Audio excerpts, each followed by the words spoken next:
The $30,000 lie and the secret in the shed. You always were. A little too trusting, Liam, my ex-wife Chloe whispered as she slid a folder across the mahogany table.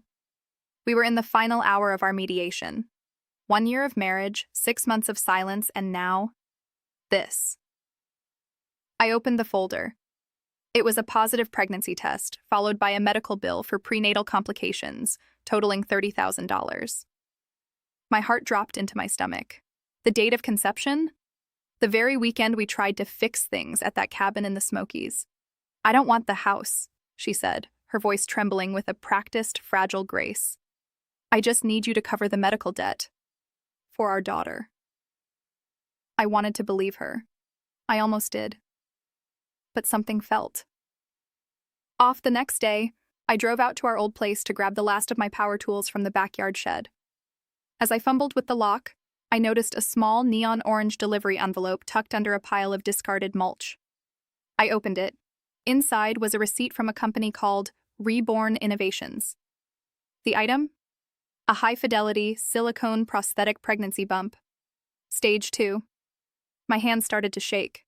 I didn't go inside. Instead, I called a buddy of mine, a tech whiz who works in digital forensics. I sent him a photo of the medical bill Chloe gave me.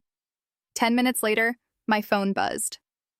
Liam, the metadata on this PDF is a mess. This wasn't generated by a hospital. It was exported from a graphic design app 3 days ago. And the patient ID? It belongs to a woman named Sarah Miller, Chloe's sister.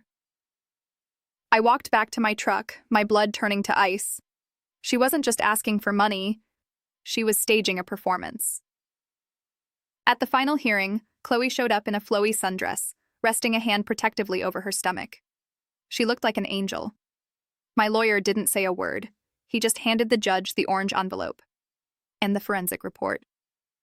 The silence in that courtroom was deafening. Chloe's face went from grieving mother to cornered predator in 3 seconds flat. The judge looked at her, then at the receipt for the silicone stage 2, and sighed.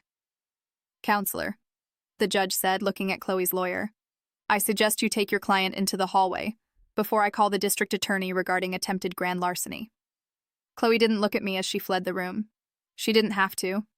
The daughter she was protecting was nothing more than a $30 piece of rubber and a very, very expensive lie. If like the story, please subscribe to my channel.